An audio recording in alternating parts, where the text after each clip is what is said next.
if not unlawful, illegal talaga itong pangyayari na ito kasi yung pong yung secrecy kasi ng mga ganitong records is dapat po strictly construed no sa ating batas natin no.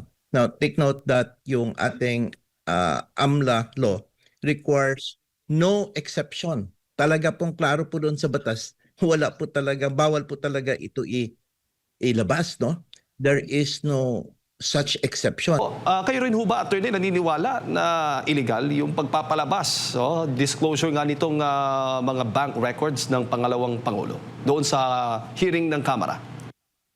Well, it is, if not unlawful, illegal talaga itong pangyayari na ito kasi yung pong yung secrecy kasi ng mga ganitong records is dapat po strictly construed no sa ating batas natin no.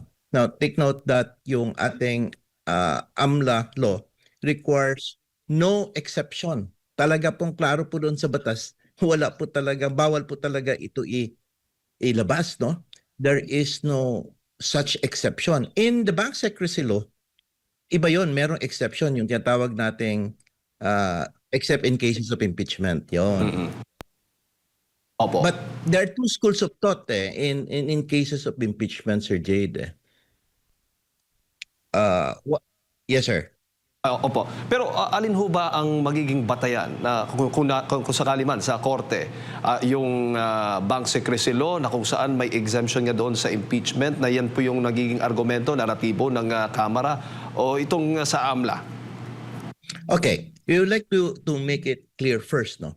Ito pong financial transactions no na nakuha sa AMLA, yun pong volume transaction. These are not concrete evidence to prove any wrongdoings no or illegality in financial transaction. It is actually a secondary evidence pa yan siya.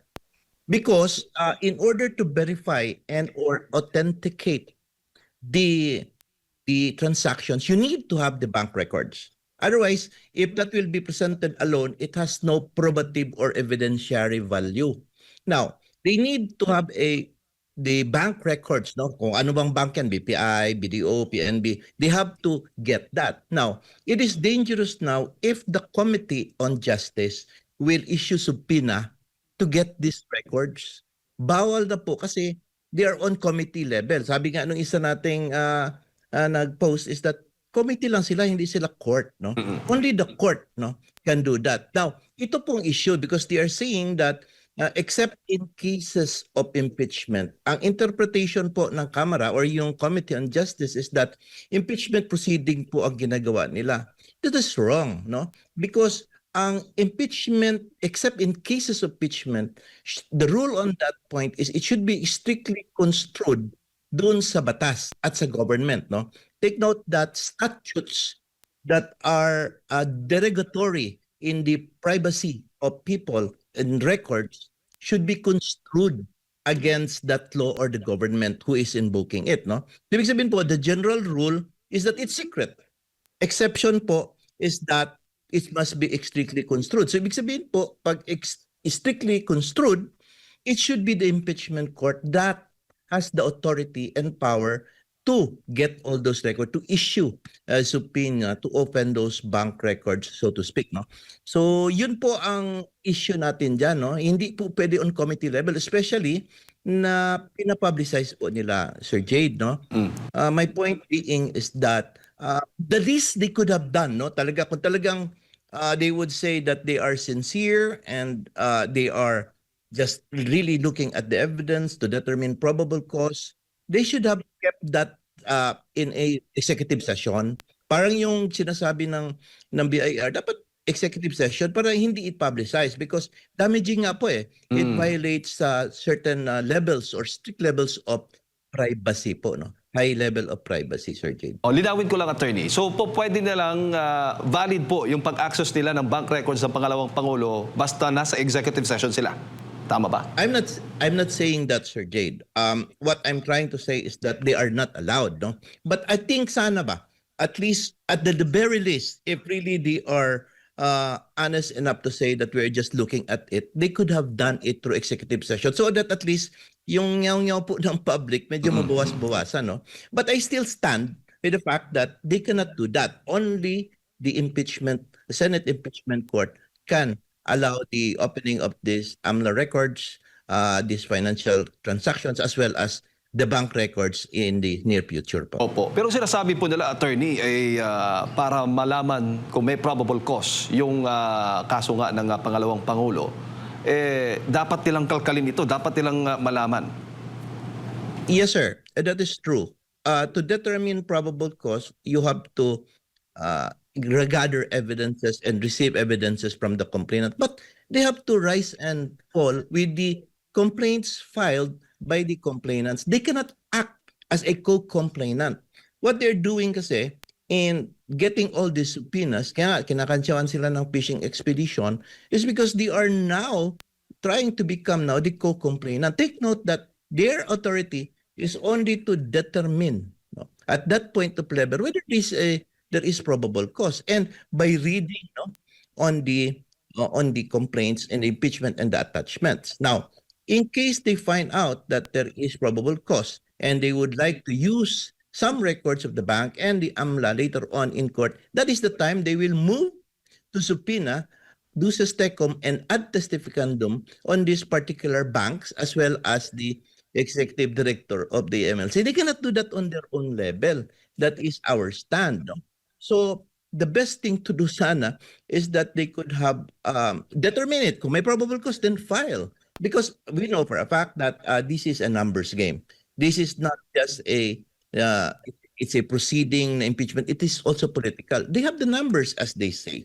Why are they delaying it? Bakit hindi nila ipatapon na sa plenary para mapagbotohan na po yung 1/3 votes? And file it with the Senate Impeachment Court po. Where the real bloodbath should come in. Yun po, Sir Jade. Oo, pero naniniwala ho ba kayo, attorney, na talagang parte ito ng layunin ng Kamara na sirain ang Vice Presidente? Kasi yan po yung naririnig natin doon po sa mga pro-Duterte camp.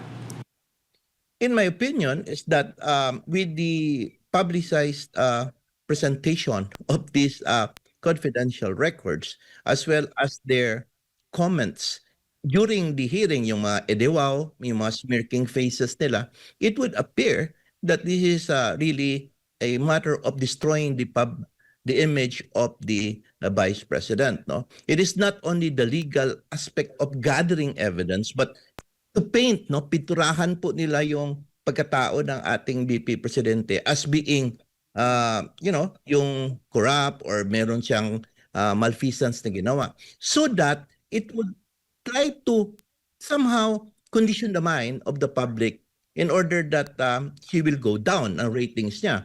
And sabay niyan, possibly gagawa sila ng mga surveys to show that it's going down. You know, the domino effect rule on people to believe kung ano yung nandyan is susundan lang din. No? So it is more of a narrative playing by them. No? Painting, nagpipintura po sila sa pagkatao ng tao. That's my opinion and that's how I see it. Because if really you are serious of your duty, then you don't do that and flaunt everything that you find, no, against. And then after that, the hearing, you will be saying that kompleto ng evidence namin, meron ng probable cause, talagang mapapile siya, ma-impeach siya. You cannot comment on that when you are an investigator.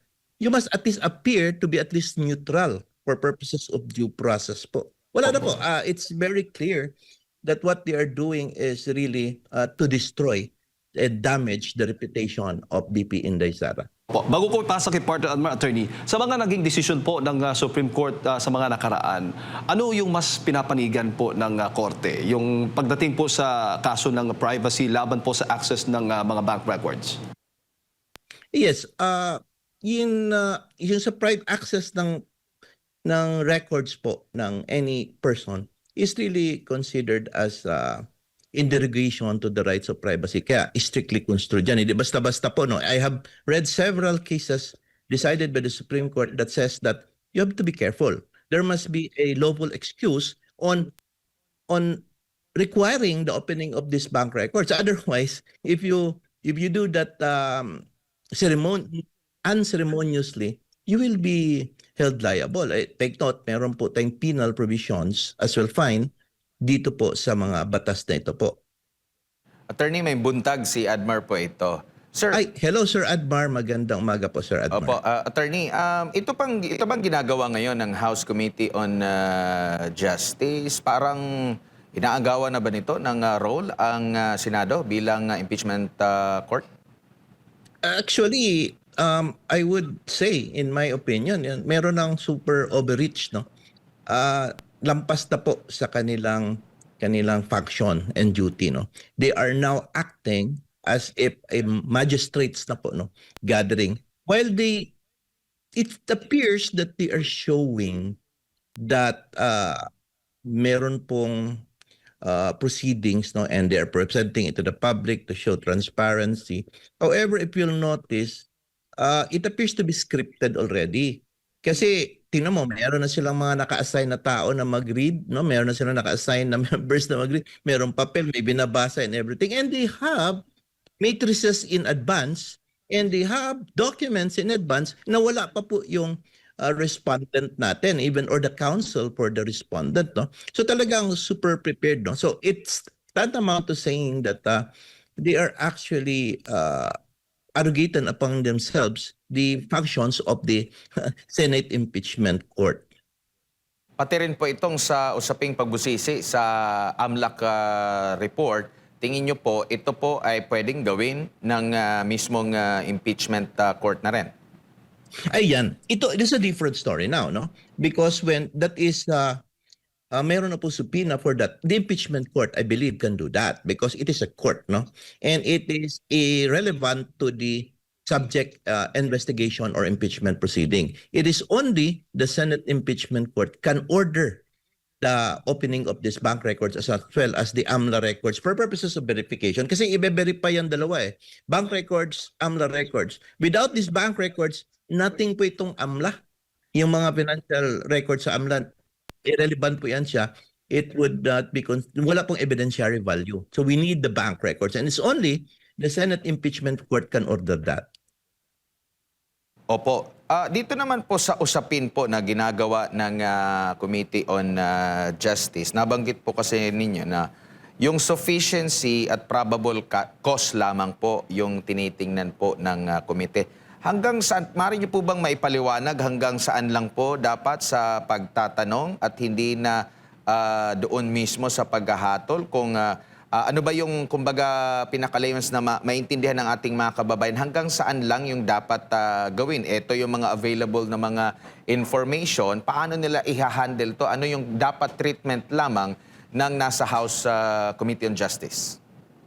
Yes, sir. Actually, the simple rule is that clarificatory questions lang po, no, relating to the evidences on hand.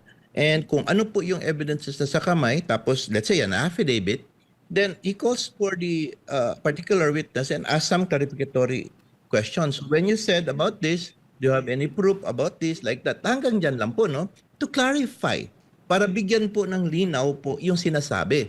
Hindi po pwedeng mag-ask na questions that would tend to prove already, yung parang mag-iimbestiga na.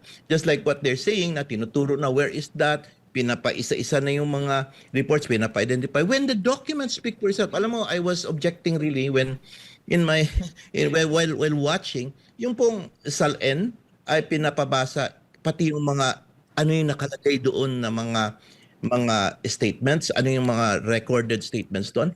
No, the document already speaks for itself. Pag meron pong mga SALN reports, then that's it. Then you present it, they read it, and that is considered as evidence. They were able to get that already. But to expound it more, that is no longer clarificatory. No? And it is already now what we considered as evidence gathering. At the same time, trying to paint the picture to the public that this fellow committed something. No? Tapos may pa mga quirks, meron pang remarks, meron pang mga smirks na, wow, di ba? How could you find some sort of fairness in that proceedings, no? Klaro, no, even a layman could see what they are doing. Na talagang it's basically isa lang po yung nakikipaglaban doon pero yung natatalo pa rin, no? Others naman tahimik lang din. Opo, kasi ang napapansin din, bakit pa sila busisi ng busisit, meron pang pagtawag, una na po silang deklara na may sufficiency na sa ground, sa form, sa substance. So para saan pa po itong ginagawa nila kung meron na silang dineclare na pwede naman na iusad na sa plenaryo para magkaroon ng botohan kung gusto ba nilang ipasa na sa impeachment court, attorney? Exactly. Actually, sir, I would like to just to make my own opinion on this, no? Baka they are having problems with the numbers sa plenary and they're delaying things in order to present more evidence to somehow, convince the plenary. Kasi getting the 106 votes now, it appears to be difficult. Kasi alam niyo po, kung meron na po talaga silang numbers, matagal na po din pinapon sa plenary at napagbotohan na. Just like kung gaano yung lightning strike nila sa first impeachment. Ang bilis, di ba? So they should have already sent that to the plenary for voting. Pero wala eh. At the same time, also thinking, also when it comes to Senate, they do not have this vote ng Senate din, yung 16 votes na sinasabi natin. So I'm trying to say is that the only way that they could use, at the very least, kung hindi man lang makuha, is that ipiturahan na lang po natin ang karakter ng respondent para at least we will do it a public trial for public opinion para at least kahit papaano kung hindi man natin matuloy ang impeachment nasira na natin siya. People will have we will now start doubting the kind of person BP Inday Sara is, and actually they're trying to work on that, and honestly yung may mga undecided medyo naniniwala. But of course, with respect, I believe to those really who believes the cause of BP Inday Sara, they are still there. And yun ang nakikipaglaban. Yun ang nag-iimbestiga. Every time they present evidence, sir, alam mo ba, ang gumagawa, nagiging investigator ang buong Pilipinas. Para talaga i-check kung tama ba yung ginagawa. No? So meron po, free po yun, ha? Hindi yun mga private investigators for pay. Ibig sabihin, everybody is doing that for, because we all believe that these are all damaged, parang lang ito, pamaninira lang po ito kay BP Inday Sara. Opo.